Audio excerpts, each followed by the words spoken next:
Hello बच्चों, मैं हूं तापस कुमार सिंह। स्वागत है आप सभी का इस वीडियो में। इस वीडियो में आज हम लोग शुरू करने जा रहे हैं प्रश्नावली 3.2 का परिचय। तो बच्चों पहले हम लोग परिचय में देखेंगे। इसमें दो चर वाले रैखिक समीकरण है। इसका युग्म का सामान्य रूप इस तरह से होता है, ठीक है। a1x plus b1y plus constant जो होता है c1, ठीक है, बराबर 0।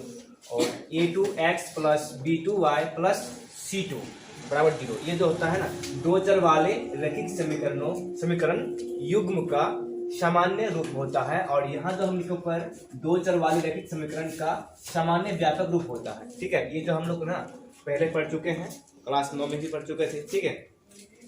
ये दो चर वाले रैखिक समीकरण का व्यापक रूप होता है, ठीक। ax plus by plus c बराबर 0। इसमें कंडीशन क्या है कि इसमें जो है a और b दोनों क्या होता है, वास्तविक संख्या होता है। दोनों ही वास्तविक संख्याएं होते हैं, ठीक है।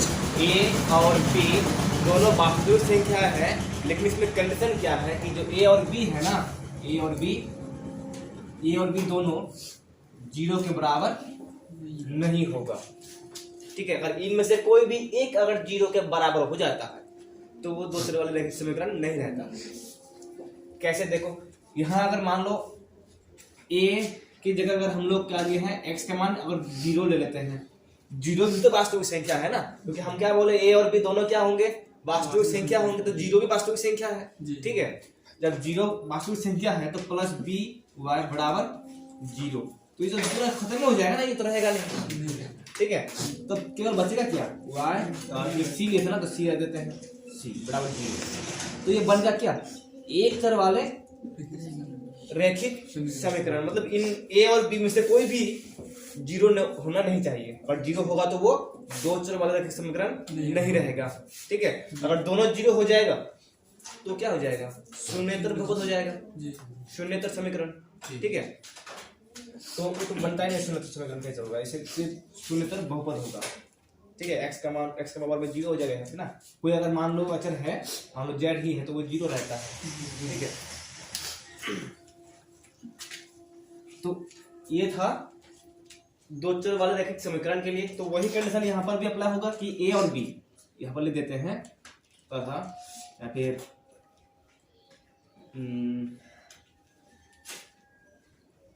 a और b इसमें भी क्या होगा, a1 b1, ठीक है। a1 b1 एवं a2 और b2 सभी क्या होंगे, काम करते एक साथ a1 b1 a2 और b2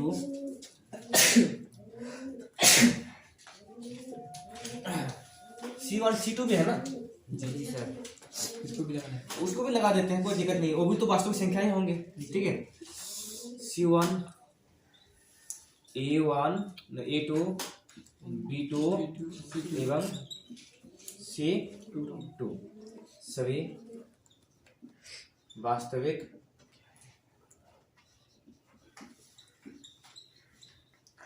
संख्याएं है, ठीक है। a1 b1 c1 a2 b2 c2 सब क्या होंगे, वास्तविक संख्याएं होंगे। लेकिन कंडीशंस किसमें होगा, सिर्फ a1 b1 और a2 और b2 में, जहां a1 और b1 0 के बराबर नहीं होगा, a1 b1 0 के बराबर नहीं होगा।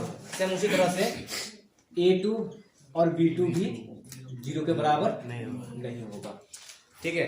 अगर इनमें से कोई एक 0 के बराबर होता है तो वो समीकरण दो चर वाले समीकरण नहीं रहता है, वो बदल जाता है, ठीक है। तो इसलिए a1 b1 कम से कम 0 के बराबर नहीं होना चाहिए। अगर c जो कांस्टेंट है, जो अचर है, अगर वो 0 के बराबर हो जाता है तब भी ये दोनों एक समीकरण क्या होगा, दो चर वाले रैखिक समीकरण ही होगा। ठीक है, और अब तक जो है हम लोग प्रश्न वाली 3.1 में पढ़े ना हम लोग, अब तक जो पढ़ चुके हैं। ठीक है, तो उसमें हम लोग ग्राफ बना रहे थे। ठीक है, उसमें हम लोग जो ग्राफ के निरूपण कर रहे थे, ग्राफ बना रहे थे, उसमें हम लोग ये देख रहे थे कि ग्राफ बनाने के बाद ग्राफ 3 तरह का बनता है। ठीक है, देखे थे, कभी प्रतिशत करता है, कभी संपाती होता है और कभी समांतर रेखाएं होता है। ठीक है, ये सब हम लोग को पता कैसे चलता था, पूरा सॉल्व करने के बाद ग्राफ बनाते थे। ग्राफ बनाने के बाद जो है हमें पता लगता था कि जो ग्राफीय जो समीकरण दिया हुआ है उसका ग्राफीय निरूपण किस प्रकार का है, प्रतिच्छेदी है या फिर संपाती है या फिर समांतर रेखा है। ग्राफ बनाने के बाद पता चलता था। ठीक है, अगर ऐसा हो कि हम लोग बस केवल समीकरण देखें और ऐसे पता चल जाए, हम लोग को बनाने का जरूरत भी ना पड़े कि हम लोग को पहले ग्राफ बनाना पड़ेगा। ठीक है, तो अब हम लोग जो है ना वही सीखने वाले हैं। केवल हम लोग क्या करेंगे, समीकरण को देखेंगे। समीकरण युग्म जो है ना, दो समीकरण दिया हुआ रहेगा, क्योंकि युग्म का मतलब क्या होता है, जोड़ा होता है। दो समीकरण दिया हुआ रहेगा, इसमें दो समीकरण दिया हुआ है, दोनों समीकरण को देखेंगे और हम लोग वैसे ही पता लगा लेंगे कि जो समीकरण का जो है हल कितना होगा। देखो, रेखाएं प्रतिच्छेद करेंगे जो ग्राफ होगा, या फिर संपाती होगा या फिर समांतर होगा। हम लोग बस समीकरणों को देखेंगे और वैसे पता लग जाएगा। ठीक है, उसके बाद इसका हल कितना निकलेगा, केवल एक हल, एक और केवल एक हल, इसको हम लोग कहते हैं अद्वितीय। अद्वितीय मतलब कि केवल एक और इसके जैसा दूसरा नहीं होगा। ठीक है, इसके अलावा और कोई नहीं होगा। तो अगर प्रतिच्छेदी है तो रेखा क्या होंगे, हल कितना होगा, केवल एक हल।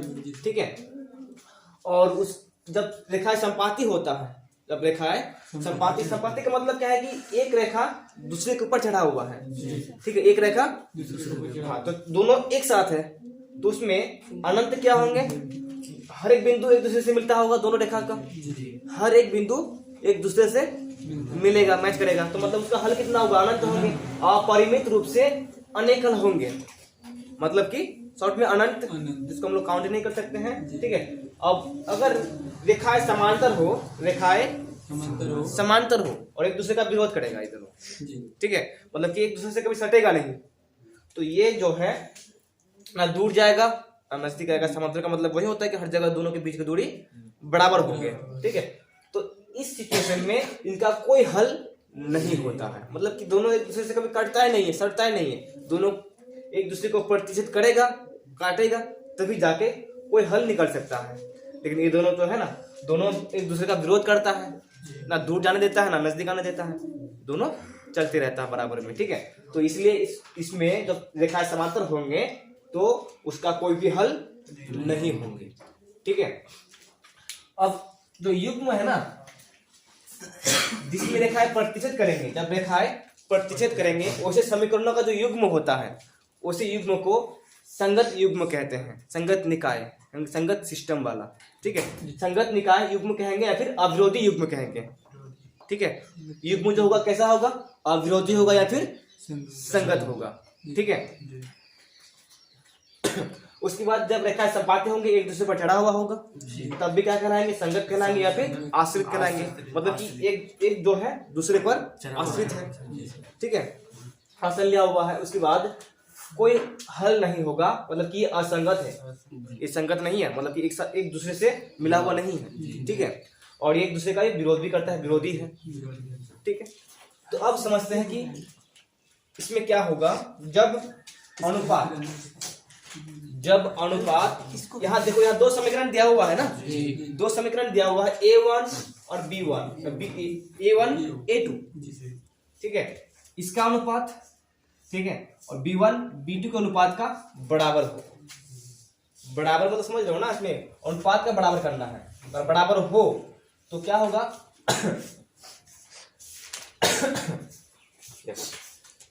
A1 A2, इसमें तो बराबर नहीं है फिलहाल, B1 B2।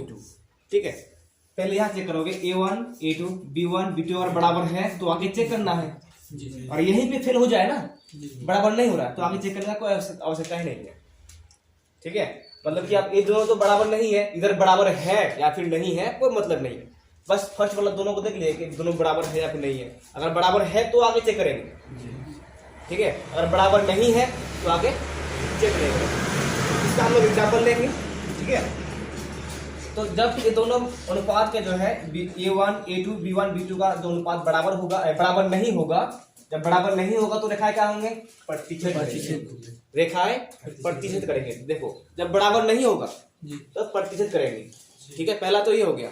और दूसरा, अगर बराबर हो गया, मान लो A1 A2 B1 B2 का अनुपात बराबर है, उसके बाद फिर आगे चेक करना है। आगे बराबर हो भी सकता है और बराबर नहीं हो सकता है।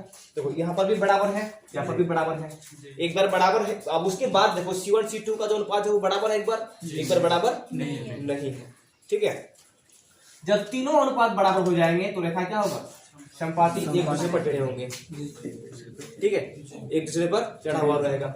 उसके बाद पहला तो बराबर है, ठीक है, और दूसरा वाला बराबर, तीसरा वाला जो कांस्टेंट है वो बराबर नहीं। तो ऐसे सिचुएशन में क्या होता है, रेखाएं समांतर होते हैं और इसका कोई भी हल नहीं निकलता है। और जो समीकरण युग्म होता है, ये युग्म जो कैसा होता है, असंगत युग्म होता है।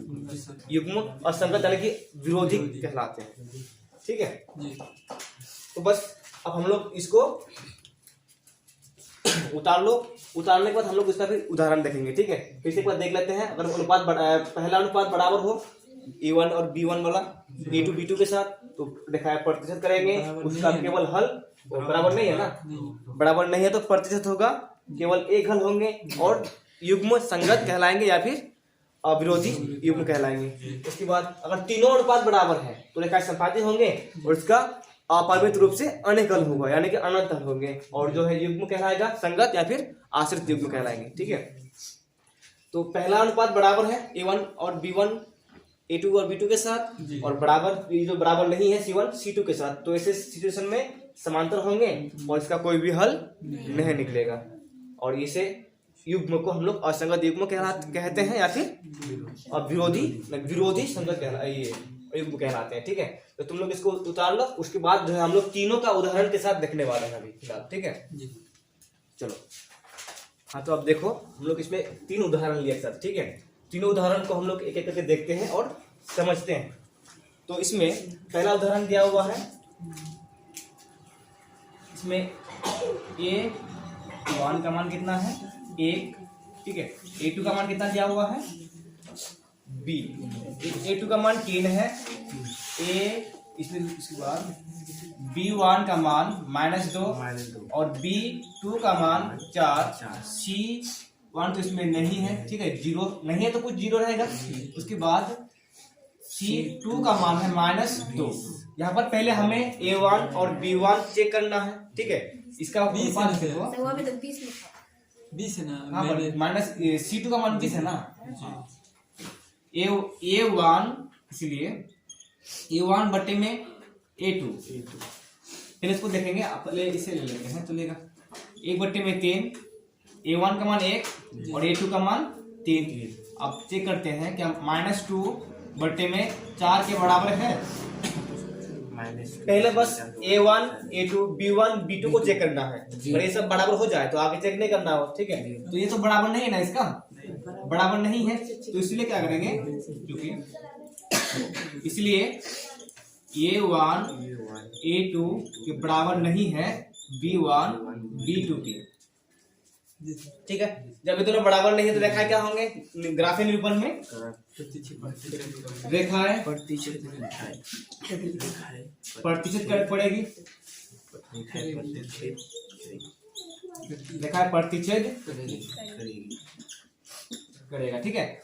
उसके बाद इसका हल कितना होंगे, देखो इसका हल की बात करेंगे ना, तो 1 नंबर देखो, इसमें तो हो गया रेखाएं प्रतिच्छेद करेगा इन दोनों समीकरणों का, ठीक है। जो रेखा बनेगा प्रतिशत करेगा। उसके बाद हल कितना होगा, केवल एक हल होंगे, एक हल होंगे यानी कि अद्वितीय हल होगा, अद्वितीय हल होगा, ठीक है।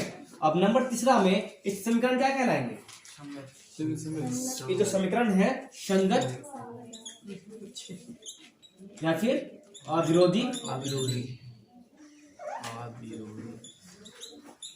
अविरोधी युग्म कहलाएंगे, ठीक है। संगत कहलाएंगे या फिर अविरोधी युग्म निकाय कहलाएंगे ये, ठीक है। तो ये हो गया पहला समीकरण युग्मों का पूरा, ठीक है। हम लोग को ग्राफ खींचना भी नहीं पड़ा, ठीक है। हम लोग कैसे बता पा रहे हैं कि रेखाएं प्रतिच्छेद करेगा और इसका हल जो है केवल एक निकलेगा, और उसके बाद इस जो समीकरण युग्म है संगत या फिर अविरोधी युग्म कहलाएंगे, अविरोधी निकाय का युग्म है ये, ठीक है। अब इसमें देखते हैं कि A1 बराबर है 2, B1 बराबर है B1 कहाँ, A2 बराबर है 4, उसके बाद फिर B1 बराबर है 3, B2 बराबर 6, C1 बराबर -9 और C2 बराबर -18। तो यहाँ पर पहले चेक कर लेते हैं, क्योंकि 2/4 बराबर 3/6 है, दोनों बराबर है ना। देखो कैंसिल करेंगे तो वही हो जाएगा, और फिर इधर -9/18, ठीक है। हम लोग उसको काट भी सकते हैं, ठीक है। ये काटेंगे तो इसमें 1/2, इसको काटेंगे तो 1/2, इसको अगर कैंसिल कर देंगे माइनस तो इसको भी 9 के 9 9 दूना 18, सब में क्या आ गया 1/2 आ गया, 1/2 बराबर 1/2, तीनों बराबर हो गया। यानी कि ये जो मान था किसका था, A1/A2 का था, ये बराबर है B1/B2 का था, और ये जो है C1/C2, तीनों बराबर है। तो तीनों बराबर है तो रेखाएं क्या होंगे, तीनों बराबर है, रेखाएं समपाती होंगे, ठीक है। तो रेखाएं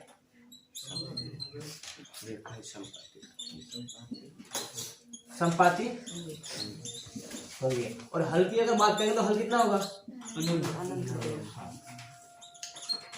अनेक हल होंगे।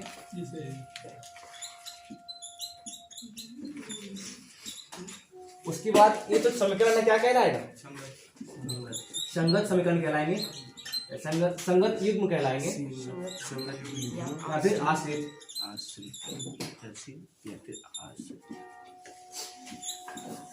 ठीक है।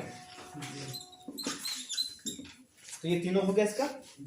अब उसके बाद इसका देखते हैं, A1 बराबर कितना है, 1, A2 बराबर 2, B1 बराबर 2, B2 बराबर 4 और C1 बराबर -4, C2 बराबर -12, ठीक है।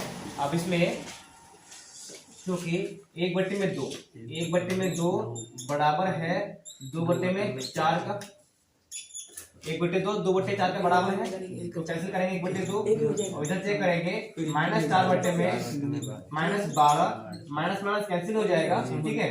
4 1 4 4 दिया 12, यानी कि इसमें फाइनल क्या हो गया 1/2 और बराबर नहीं होगा 1/3 का, ठीक है। तो यहाँ पर भी काट देते हैं, ये बराबर तो नहीं है, तो इसलिए क्या होगा A1/A2 बराबर B1/B2 बराबर नहीं है C1/C2 का, ठीक है। तो ऐसा सिचुएशन में क्या होता है कि रेखाएं जो है समांतर होते हैं, रेखाएं समांतर होंगे।